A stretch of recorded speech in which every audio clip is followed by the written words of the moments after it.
We are in that month of Elul, like we were talking about, where the king is in the field. So we've been talking about that, how the last new moon was on September 2nd. The new moon is in just a few days, October 2nd, right? And that's what day is that going to be when that hits? Yom Teruah, Feast of Trumpets, right? Rosh Hashanah, the head of the year. That's what's coming in just a few days. And so there's this time that's been leading up to it, this month that's leading up to it, is what this has been about, what kind of a focus or an intention has been. During Elul, the idea that the king is in the field. But what does that mean, really? I mean, why is that important that the king is in the field? Oh, yeah, you might need that. Did you forget your homework? The king in the field. I mean, when you think about it, of course, the picture of the king in the field is a picture of God. It's a picture also of Messiah, being out and about. And when it comes to the king, we don't live in a nation that's had a king. We haven't, we were founded rejecting a lot of that kind of bureaucracy and that kind of nobility, all those types of things. But when it comes to the king, most of the time, the king is behind layers of bureaucracy, and they're behind the walls of the Capitol. They're behind layers of this protection, Secret Service, all the different types of things. Access to the king is strictly controlled. It's limited. It's restricted. You don't just get to walk into the king's court and demand access any more than you or I can walk into the White House, right? That's just not how it works. Not even if you're married to the king do you get to just waltz in whenever you want to. That's what Esther talks a lot about.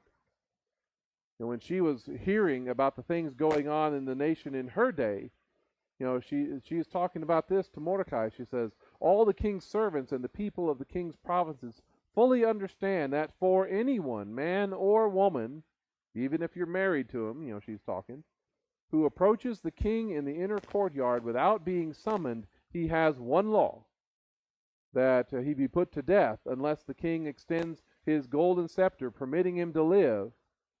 But I have not been summoned to come to the king for 30 days.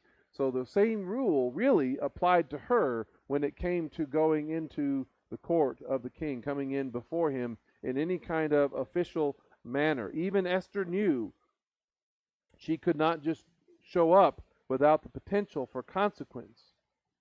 The king would have to grant you mercy when he had every right to take your life, to end your life. And even if I've been summoned, I've been asked to come before the king, can you just kind of walk in your pajamas like you see people walking around in Walmart these days? You kind of roll out of bed and just kind of waltz right in? I wouldn't try it. If you're ever in a moment like that, right? You had to follow certain protocols, right? You had to do certain things. You had to dress up. You had to, put on your best, kind of a thing. That happened even in the life of Joseph when he was in prison. They didn't take him straight from prison into Pharaoh's presence, did they? They had to clean him up a little bit because, the hygiene thing probably wasn't that great for him there in the prison, or at least what it should have been in going before the king. You had to follow the protocol. Access was restricted. You had to get there in the manner and the way that they said. People had even really to bring a gift when they were coming before the king, when they were going to see the king. And God is not any different. He is present with us. But he is also holy, and he is separate from his people. Coming into Adonai's presence, drawing near to him, that was the whole point of the tabernacle. That's the whole point of the altar and the offerings. All those curtains and all those walls, they restricted access, for you to be able to come and present your case, to draw near to the king, for him to hear, to turn his face toward you, make his face shine on you. That was the point of wanting to come, so he can address your need. But that was the point of bringing an offering, right? Deuteronomy 16 talked about it like that. 3 times a year, all your males are to appear before Adonai your God in the place he chooses.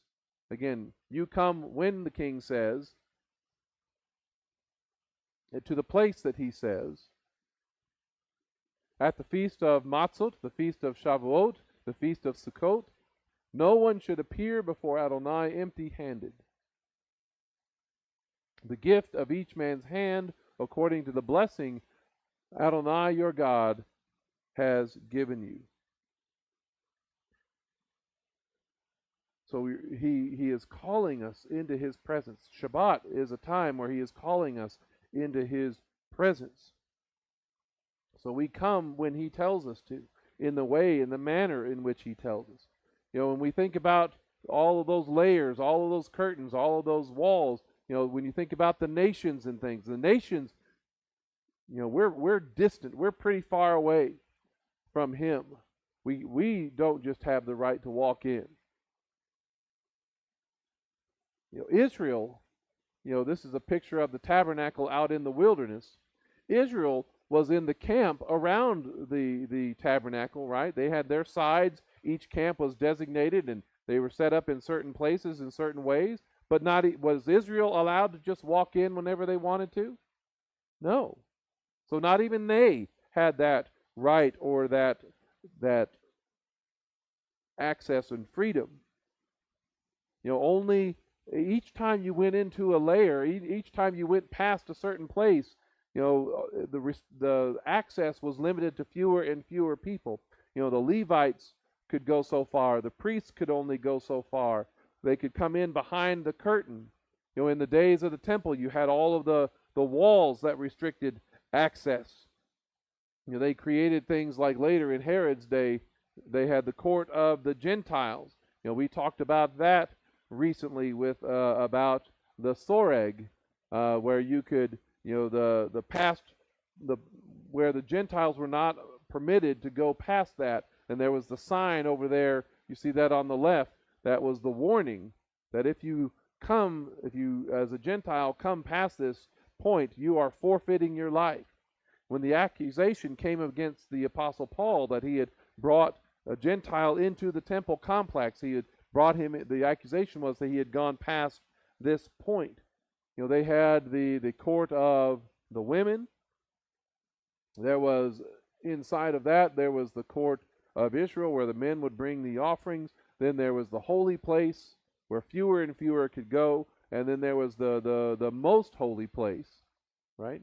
All of those walls were about restricting and limiting people coming. Each wall, each barrier meant fewer and fewer people. Only the priests could enter the holy place, and only the high priest could go into the most holy place, right? And how often could he do that? Just once every year. Hebrews talks about that. Beyond the second curtain was a dwelling called the Holy of Holies. And now with these things prepared this way, the Kohanim do continually enter into the outer tent while completing the services, but into the inner once a year, the Kohen Gadol alone, and not without an offering, not without blood, which he offers for himself and for the unintentional sins of the people. And by this the Ruach HaKodesh makes clear that the way into the holies has not yet been revealed, while the first tent is still standing. God is our King. The temple is his palace. The Holy of Holies is a picture of his throne room, and the Ark of the Covenant, his throne. And what is his footstool? The earth is his footstool, right? Wherever there are kings, this is something that's hard for us to fathom, but it's really true even when we have presidents. Wherever there are kings or rulers of that sort, the vast majority of people under their rule will never see him in person. Y'all realize that? They'll never see the king in person. They'll never go into his presence in court. They'll never be there in front of him for any kind of official event. They may see him from a distance. There may be some place where they're all gathered together. He may be sitting on a throne or some elevated platform. But the king will never really look at them, focus on them personally. And that's what's supposed to be different about this month of Elul, where the king goes out into the field. When the king leaves the palace, gets away from all of that protocol, all of those barriers and restrictions, and goes out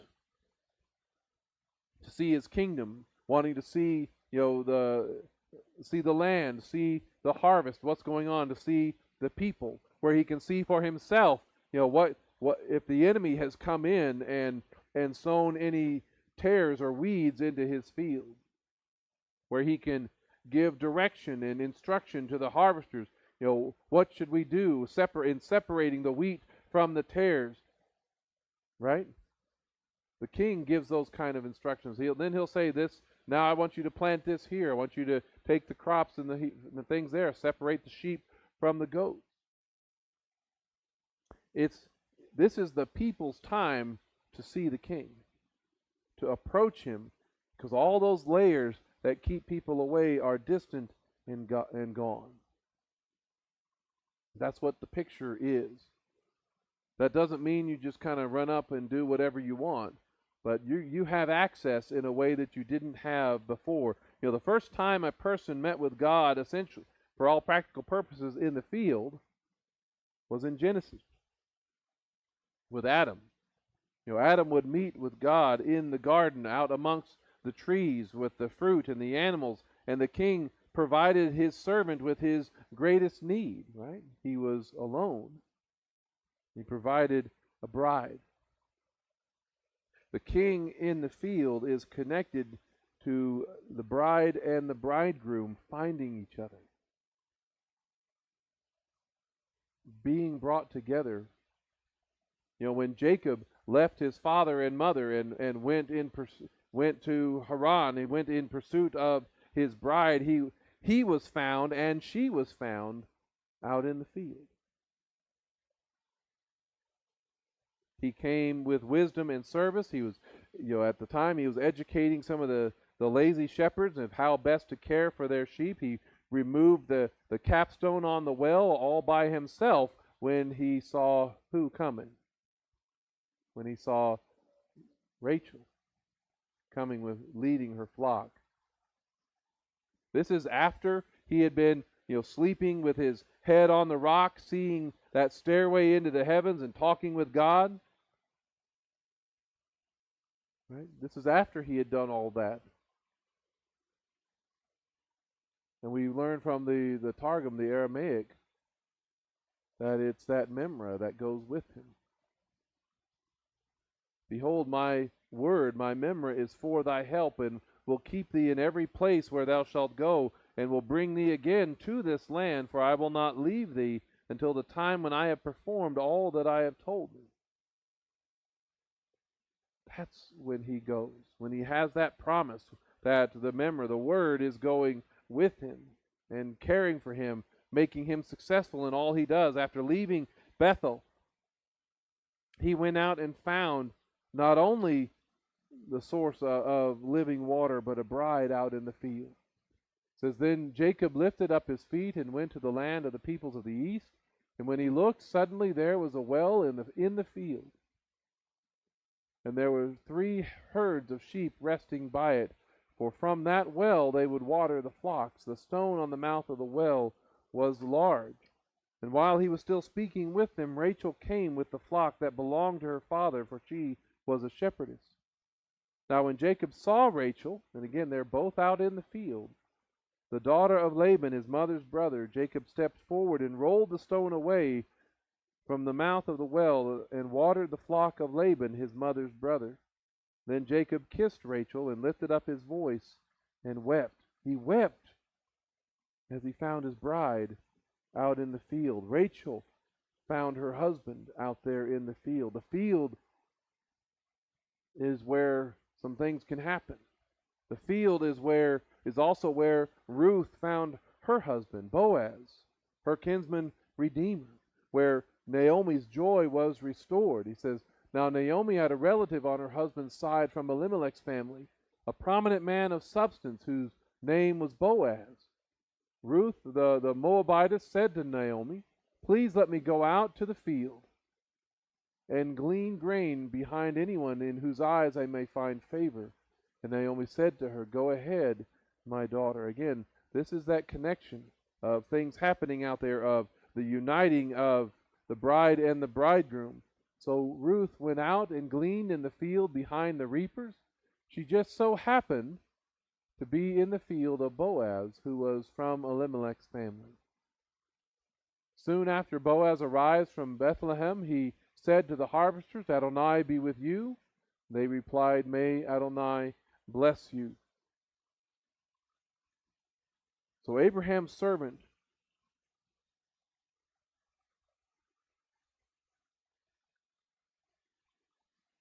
I'm out of order here. But later Boaz says to Ruth,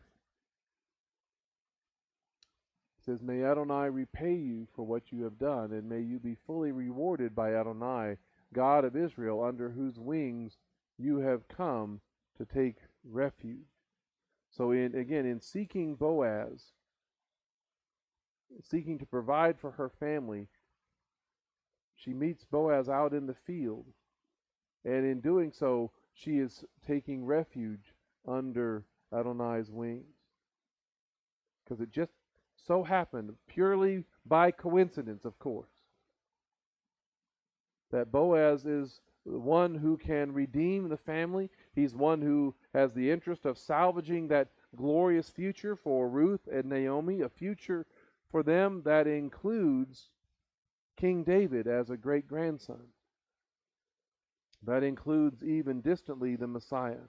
All because she found her bridegroom, her redeemer, in the field. And once again, the Aramaic, the Targum, is very revealing all of this. This is how he speaks to her.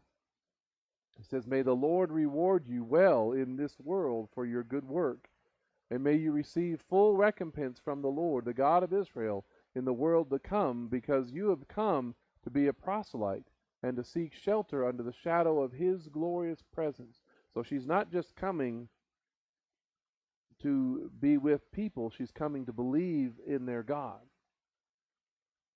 And through that merit you will be saved from the punishment of Gehenna, so that your portion will be with Sarah, Rebekah, and Rachel, and Leah. Something that reveals about the thinking of the people. When people are joining themselves to Adonai, he is expecting that she will be, even though she's from a Moabitess, he's expecting that she will be given an inheritance, that she will be counted among the great women of Israel. All because she is seeking her Redeemer in the field. Verse 20 said, Naomi said to her daughter-in-law, may he be blessed by Adonai, who has not stopped his kindness to the living or to the dead. She's already starting to wake up, because she had wanted to be called, don't call me Naomi anymore. Don't call me that. Call me bitter Mara. Right? But she's already starting to wake up for what she's seeing God doing. Then Naomi said to her, this man is closely related to us, one of our kinsman redeemers. Boaz, whom she had met in the field, was her Goel, her redeemer. And we have got to be just like her. We have to be like Ruth. We must meet our Redeemer in the field. We must go and seek out our King out in the field and go out to meet him. Seek him out, just like Rebekah did, who was willing to go with the servant who had come from Abraham. Abraham's servant was sent back to Haran to find Nahor's family, to find a bride for Isaac. Remember that? The servant met Rebekah not inside the city, not within the walls, but also again out at the well. And she agreed to go back with the servant to be Isaac's wife.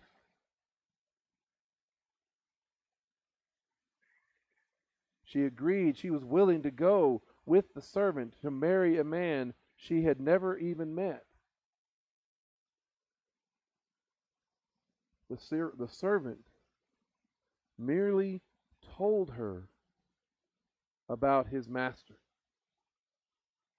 The servant told her, shared with her the good news about his master and all the things that God was doing in him and what he was doing through him.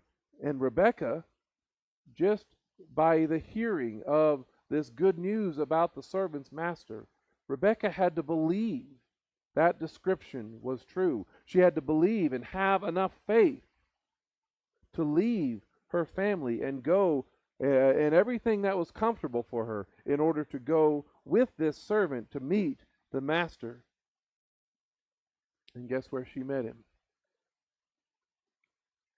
Genesis 24 says, Now Isaac had come from visiting Beer Lahai Roi and was living in the land of the Negev.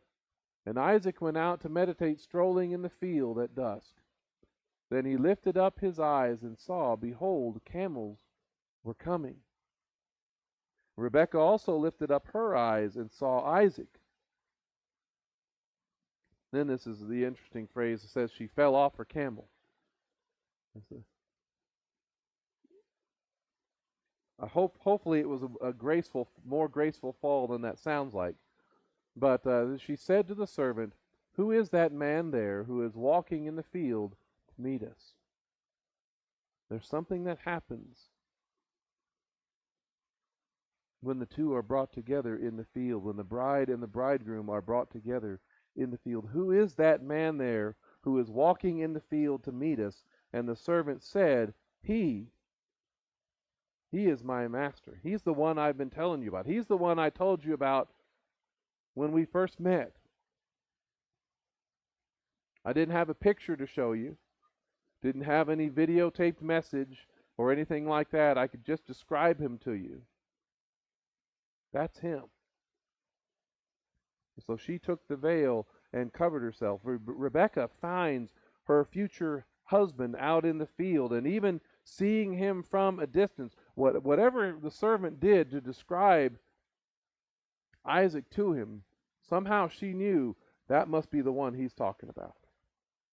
When she finally came to the point where she saw him, she knew that she was connected to this man she had never met before. She knew from that description, just from what he had told her, that good news about him, that she knew that she was connected to that man as the bride, as the one going for marriage, as the bride. She had already accepted the proposal,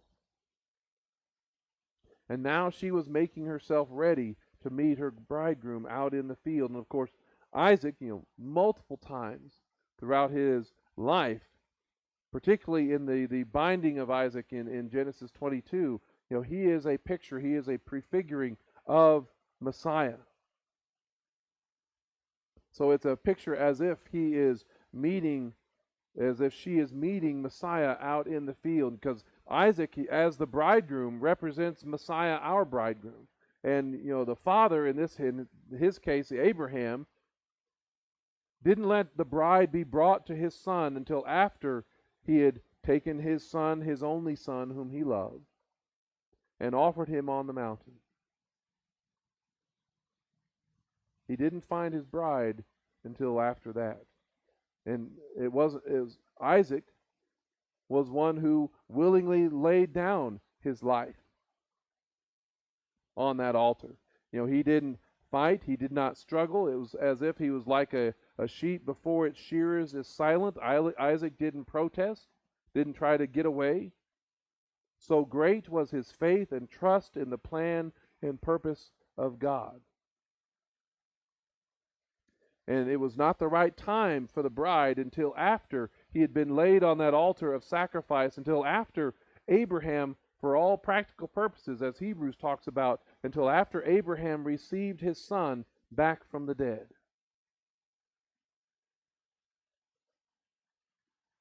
Again, the Aramaic, the Targum, says something very interesting when it describes the bridegroom out in the field. It says, and Rivkah lifted up her eyes and saw Yitzhak, and she bowed upon the camel. So she didn't quite fall off. I guess they had a different way of understanding that. She bowed upon the camel, and she said to the servant, who is the man so majestic and graceful, who walks in the field before us? And the servant said, he is my master. And so she took a veil and covered herself. Who is that man? Who is the one out in the field awaiting his bride, wondering if she has accepted the invitation? Well, he is one who is majestic and graceful. He is kingly. He is royal, as well as full of grace. Right? He is Messiah. That's who he is a picture of. If only we could describe, I mean, can you imagine that? If we could describe our master so well, if we could tell the story about him, tell the good news about our master so well, that they would be able to recognize him in a moment. That they'd say, you know what, I'm willing to leave everything and go with you to see, to meet that master. Isn't that what we're supposed to be doing? Isn't that how we're supposed to be sharing the what we call the gospel, the good news? We're supposed to be describing our master, our Messiah, so well that when they see him in a distance, like, who is that man over there, so majestic and graceful as he walks in the field? And then on top of that, it's amazing to think of this picture that Isaac had gone out into the field to look and wait for them, right? As much as we like to think that we are waiting for Messiah's arrival, it's interesting to think that he is waiting as well for us. He is waiting for the right time for the bride to be brought to him. He is waiting for the bride to accept. He is waiting for the bride to make herself ready to receive that ketubah, that seal, that guarantee of what is to come. After all, when you hear some of Yeshua's words, he said that the kingdom of heaven is like the lead up to a wedding. Yeshua answered and spoke to them again in parable, saying, the kingdom of heaven may be compared to a king who has made a wedding feast for his son. Out in the field, where the king is out in the field, the king is providing a bride. When the bridegroom and the bride begin that transition, begin entering into agreement for marriage, back in the first century, both would go through that mikvah, an immersion, a baptism to mark that change in life. They would do the mikvah multiple times for various reasons, but from being single to being married was a part of that. And that's really why Yeshua himself went to John for baptism in the Jordan River. He wasn't there for the reason that John was preaching. He was preaching for repentance from sin. He says, we don't need to do this for that. But as an act of the bridegroom in pursuit of the bride, it was necessary, right? Then Yeshua came from the Galilee to John to be immersed by him in the Jordan. John tried to prevent him, saying, I need to be immersed by you, and you're coming to me. But Yeshua responded, let it happen now. For in this way it is fitting for us to fulfill all righteousness. And so John yielded to him. This is an act of the bridegroom in pursuit of his bride, and it didn't take place behind the walls of the city. It didn't take place in the temple. Where did it take place? Away by the river where they would have the fields. Right? Goes on in verse 16, it says, after being immersed, Yeshua rose up out of the water, and behold, the heavens were opened to him. And he saw the Ruach Elohim descending like a dove and coming upon him. And behold, a voice from the heavens said, this is my Son, whom I love. With him I am well pleased.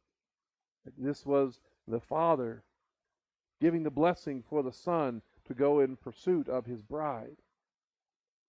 And Yeshua is always called the bridegroom in connection to what happens here with John.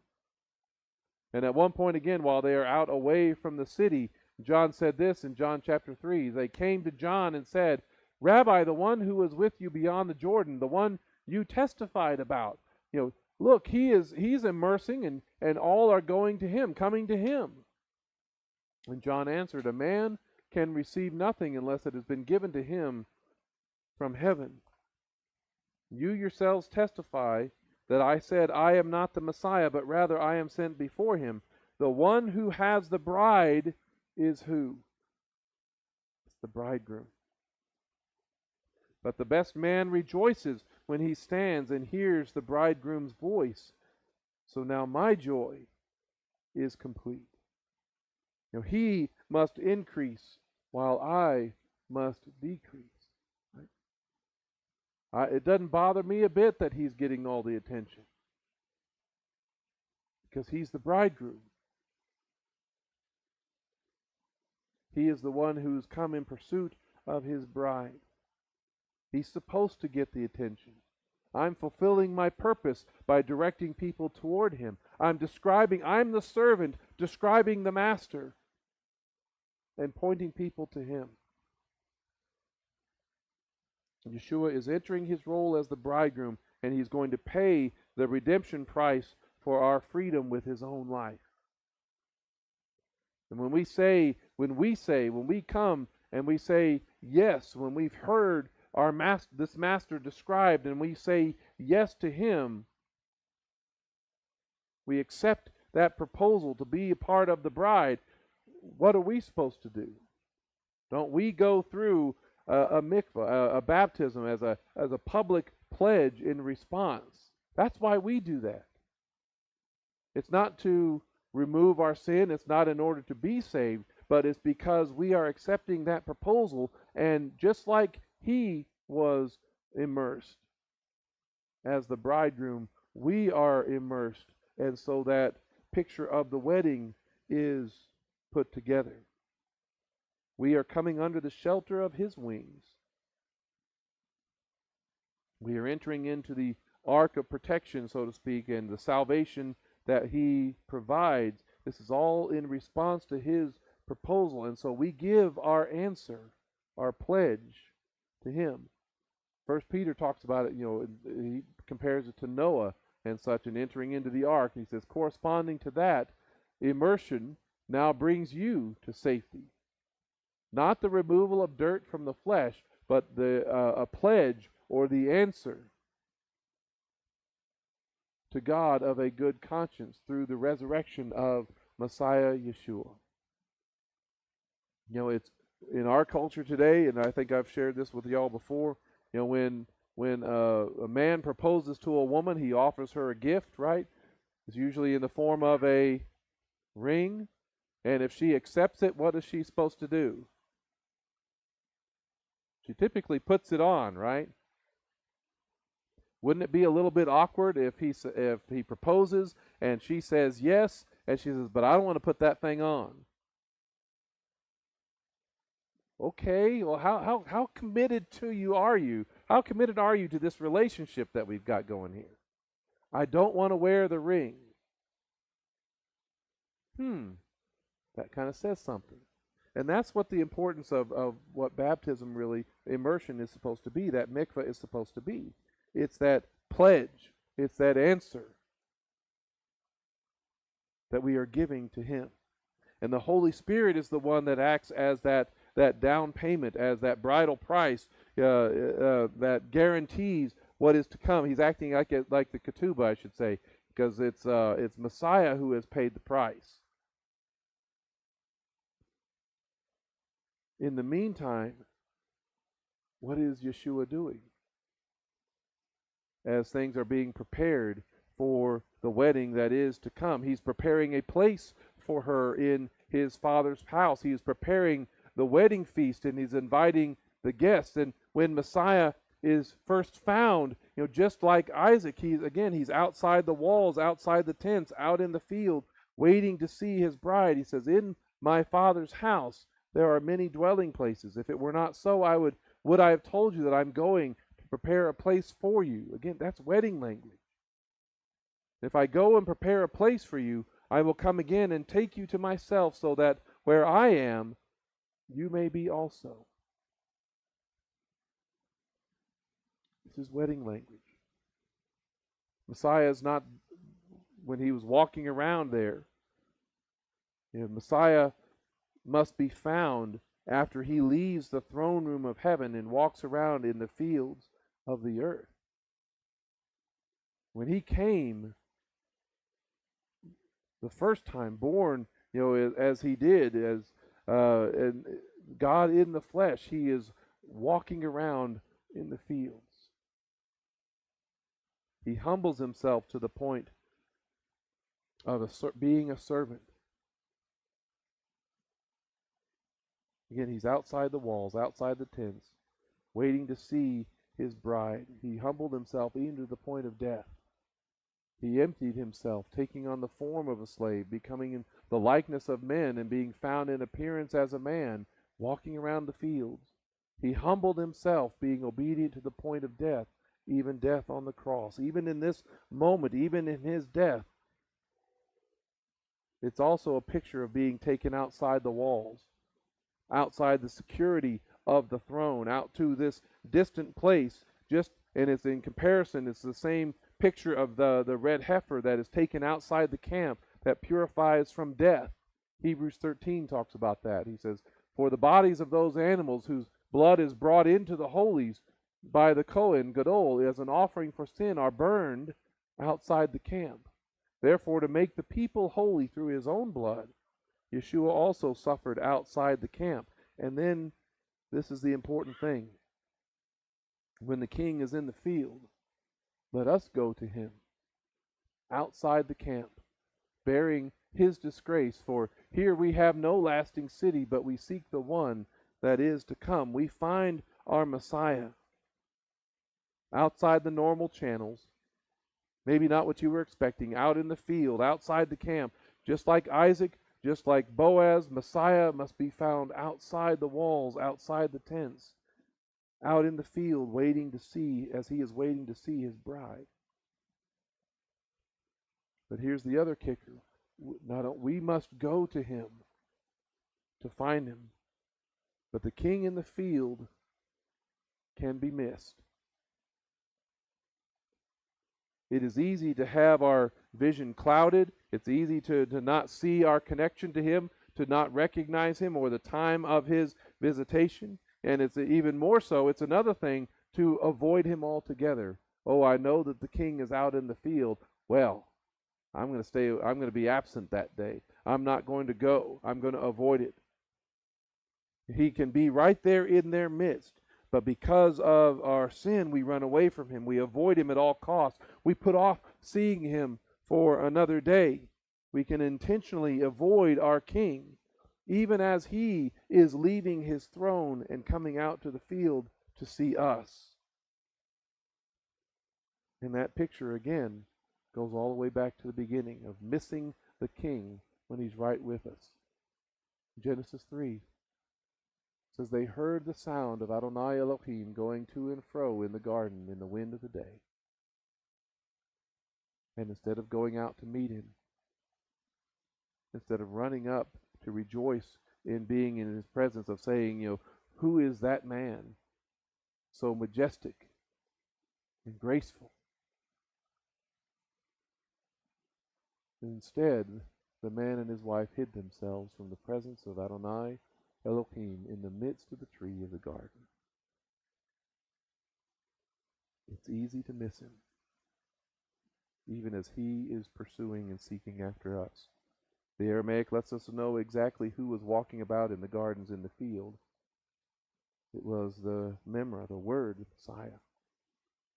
They heard the voice of the Word. They heard the voice of the Memra of the Lord God walking in the garden. Again, the Memra is that when God wants to move and act in this world, his presence, he is represented by the Memra.